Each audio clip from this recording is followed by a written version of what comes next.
चोल काल में नगरम किससे संबंधित की संस्था थी? व्यापारियों से। शून्य गरीबी उत्तर प्रदेश अभियान कब शुरू किया गया था? 2 अक्टूबर 2024 को। ग्राम सभा में किसी भी आपदा या दुर्घटना संबंधित मामले में मुआवजा दिलाने में कौन सहायता करेगा? ग्राम पंचायत सहायक। बेटी बचाओ बेटी पढ़ाओ योजना कब शुरू की गई थी? 22 जनवरी 2015 को। किसी व्यक्ति द्वारा जन्म एवं मृत्यु की सूचना निर्धारित अवधि के बाद दिए जाने पर उसका पंजीकरण किस धारा के अधीन किया जाता है? धारा 13 के अधीन। उत्तर प्रदेश के मुख्यमंत्री योगी आदित्यनाथ द्वारा रोड टू स्कूल प्रोजेक्ट का शुभारंभ किस जिले में किया गया? गोरखपुर जिले में। स्मार्ट विलेज के तीसरे चरण का संबंध किससे है? उद्यमशीलता से। स्थानीय मेलों पर कर किसके द्वारा लगाया जाता है? ग्राम पंचायत द्वारा। प्रधानमंत्री रोजगार सृजन कार्यक्रम योजना भारत सरकार के किस मंत्रालय से संबंधित है?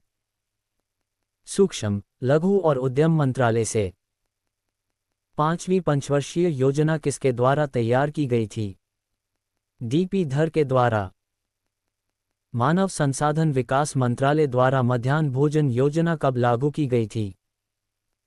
15 अगस्त 1995 को।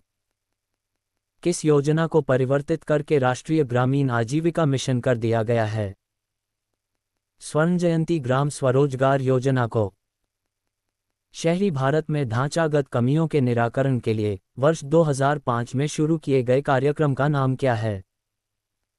जवाहरलाल नेहरू राष्ट्रीय शहरी नवीकरण मिशन।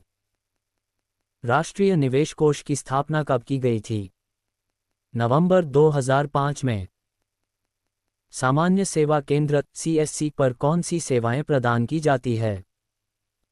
सभी सरकारी सेवाएं। राष्ट्रीय ई-गवर्नेंस योजना कब शुरू की गई थी? वर्ष 2006 में। भारत की आत्मा गांवों में बसती है, ये कथन किसका है? महात्मा गांधी का। सघन कृषि विकास कार्यक्रम कब शुरू किया गया था? वर्ष 1961 में। भूमि सम्मान योजना का संबंध किस मंत्रालय से है? ग्रामीण विकास मंत्रालय से। ग्राम पंचायतों को कुशल बनाने के लिए कौन सी योजनाएं चलाई जा रही है? स्मार्ट ग्राम और स्मार्ट पंचायत योजनाएं। भारत के प्रत्येक पंचायत का कार्यकाल किस दिन से 5 वर्ष तक होता है? पंचायत के प्रथम अधिवेशन के लिए नियत तारीख से। किस अनुच्छेद में पंचायतों की वित्तीय स्थितियों के पुनरावलोकन हेतु वित्त आयोग के गठन का प्रावधान किया गया है? अनुच्छेद 243 ज में। किस अनुच्छेद के तहत पंचायतों में सभी स्तरों पर महिलाओं को 1/3 आरक्षण प्रदान किया गया है? अनुच्छेद 243 घ 3 के तहत। जैव संबंधों के साथ त्रिस्तरीय अभिशासन की व्यवस्था को किस नाम से जाना जाता है? पंचायती राज व्यवस्था के नाम से। लोगों को विकासमूलक प्रशासन में भागीदारी के योग्य बनाना किसका मुख्य उद्देश्य है? पंचायती राज व्यवस्था का। मेक इन इंडिया कार्यक्रम का क्रियान्वयन किस मंत्रालय द्वारा किया जाता है? वाणिज्य एवं योग मंत्रालय द्वारा। उत्तर प्रदेश के जिला योजना में किन पंचायतों को सम्मिलित किया जाता है? सभी पंचायतों, ग्राम पंचायत, नगर पंचायत तथा क्षेत्र पंचायत को। ग्राम पंचायत की स्थापना किस आधार पर की जाती है? प्रत्यक्ष चुनाव के आधार पर। स्थानीय संस्थाओं द्वारा संपन्न किए जाने वाले कार्यों का क्षेत्र बहुत विस्तृत है, ये कथन किसका है? जैक्सन का।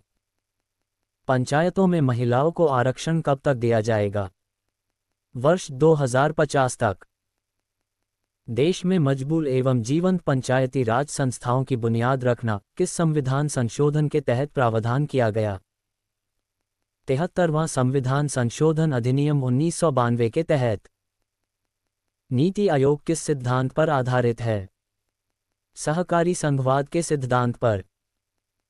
पंचायतों की संरचना के संबंध में प्रावधान करने के लिए कौन अधिकृत है? राज्य का विधानमंडल। भारतीय संविधान के किस संशोधन द्वारा पंचायतों को स्वशासन की संस्था के रूप में स्वीकार किया गया? 73वें संविधान संशोधन 1992 के द्वारा। स्थानीय स्वशासन का प्रमुख उद्देश्य क्या है? स्थानीय जनता की विकास में जन भागीदारी एवं लोकतांत्रिक विकेंद्रीकरण। गुप्तकाल में मध्य भारत में ग्राम सभा को क्या कहा जाता था? पंचमंडली। जिला योजना समितियों का गठन किस संविधान संशोधन अधिनियम के तहत किया गया? 74वें संविधान संशोधन अधिनियम 1992 के तहत। अनुच्छेद 243 आई किससे संबंधित है? राज्य वित्त आयोग से। ग्राम पंचायत विकास योजना के 5 चरणों में तीसरा चरण कौन सा है? समस्याओं की पहचान एवं प्राथमिकता निर्धारण। प्रधानमंत्री कौशल विकास योजना के तहत कौशल प्रशिक्षण के लिए आवेदन किसके पास किया जा सकता है? ग्राम प्रधान के पास।